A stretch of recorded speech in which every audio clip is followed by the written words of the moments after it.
Hi everybody. I'm here to introduce Ravi Singh and Election Mole, and the reason I'm excited to have Ravi be part of our conference is that we've been following how the tools and the techniques that the Obama campaign used during the election have started to spread, and how people are, how they're being used in smaller campaigns. And I was shocked to discover, happily shocked to discover that there are over 800 campaigns using similar tools to what Obama used, running on electionmole.com.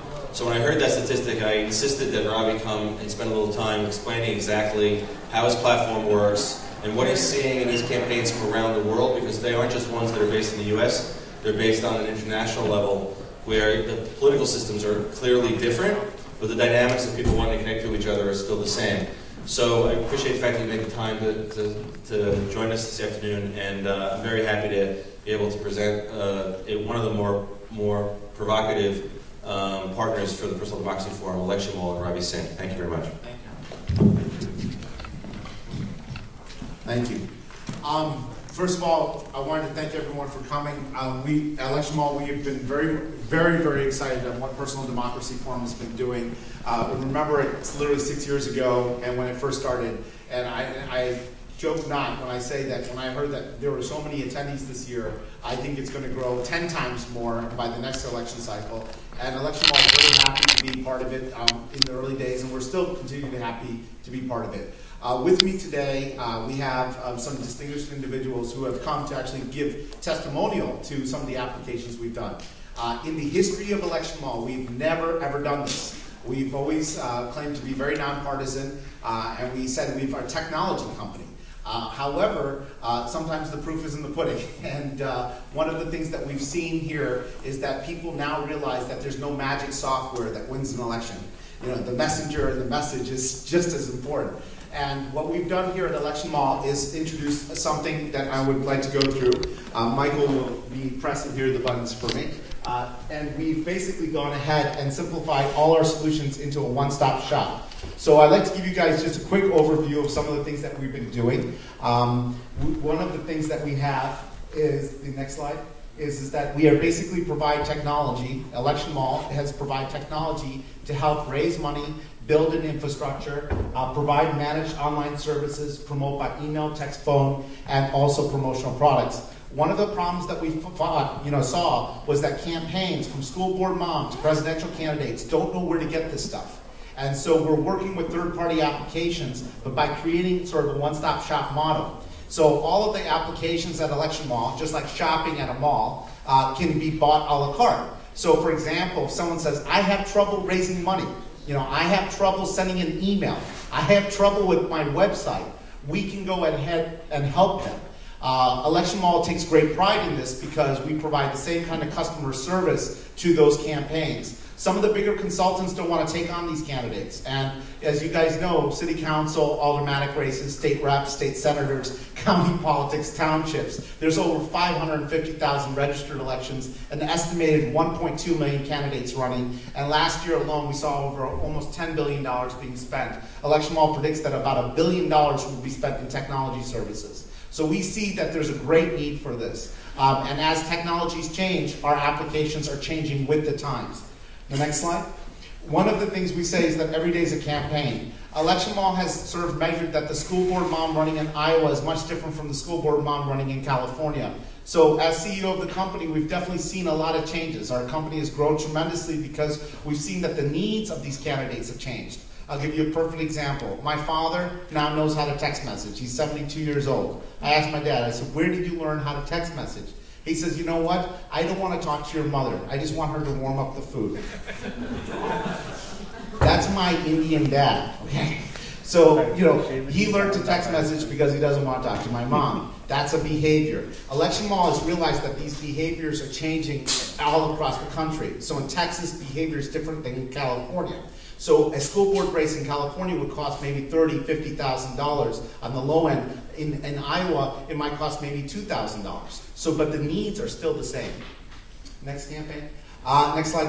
One of the things that we hear about is Politics 3.0. What is Politics 3.0? We believe very firmly that we are starting to see the rise of 2.0. When we were at the Personal Democracy Forum, we were trying to convince people to actually get a website. That was the big thing. And we said that the same things at the presidential level would trickle down to the local level. This year, we're seeing the rise of social networking. Our announcement today is historical in the sense, again, because we're using one of the most popular social networking sites to raise money for political candidates, just like Obama. And we're really excited to use the PDF conference as an announcement platform. We believe very firmly that if you watch the trends in technology or what's happening in Silicon Valley, that the next wave of what we call Politics 3.0 will be the analytics. It'll be actually the processing. So just imagine the ability to have an application without knowing the technology, but sort of thinks on its own. So there are certain kinds of behaviors like early voting, absentee ballots, raising money, send to a friend. These kind of behaviors built into the technology. Next slide. So in conclusion, there's basically three components that we focus on in Election Mall. Basically trying to attract voters, volunteers, and most importantly, people who will go ahead and give money. We realize that money is sort of the mother milk of politics. And if you don't have money, you really can't beat the good old boy system. Next slide. So we've seen the emerge of what we are producing and what we're announcing today is the campaign cloud. I've been to Silicon Valley since the early days, since 1999, seen the rise of the .com and the crash. And one of the things that everyone's talking about is cloud computing. It doesn't apply to elections unless you think of the cloud computing as sort of a campaign cloud for our market. We are not a business. We are in the process of winning elections. And that's a different behavior. Campaigns don't need to raise money to save it or make money. They raise money to spend it and win on election day.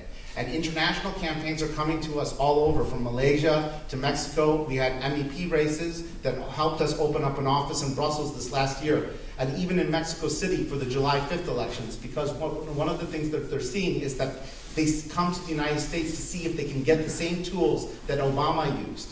And some of these countries might have the technology resources, but they don't have the know-how or the expertise to execute them. So in this campaign cloud, we see an emergence.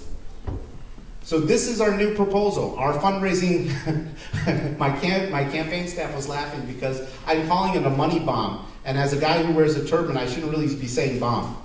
So they tried to convince me to call it something else, but that's what we call it. And the reason why we call it is that I like to sort of show you a couple of unique features in this. One of the things is that this widget is basically a tool. Some of you who might not know what a widget is, it's almost like a yard sign. When we did traditional campaigning, we'd go knock on a door, say, would you like a yard sign? The person would put the yard sign in the yard, and we would now drive by, and everyone would see that that person's a supporter. Well, the new virtual yard sign is a widget. And people can now place it on their Facebook accounts or social networking accounts. And so people who visit their websites can see that they support that candidate. In this widget, we have the ability to insert an image, customize the text, background colors, but more importantly, raise money in a compliant format. As many of you know, the federal election laws, the state and local laws are completely different from every single level. Here in New York, there are completely different laws that prevent you from raising money directly through third-party applications. So every single state has guidelines, which creates a complex algorithm. So what we've done with this widget is sort of streamline the process. Someone doesn't have to be technical to get this. They automatically get this. As soon as they donate, the campaign now has the ability to see the donors flash across the widget. Now, this sounds really great, but if you think about it, a social networking site like Facebook has a lot of people. I have about, I think, 300-400 people on my account. Now, if those 304 people were armed with a virtual yard sign, they could raise me money, just like Obama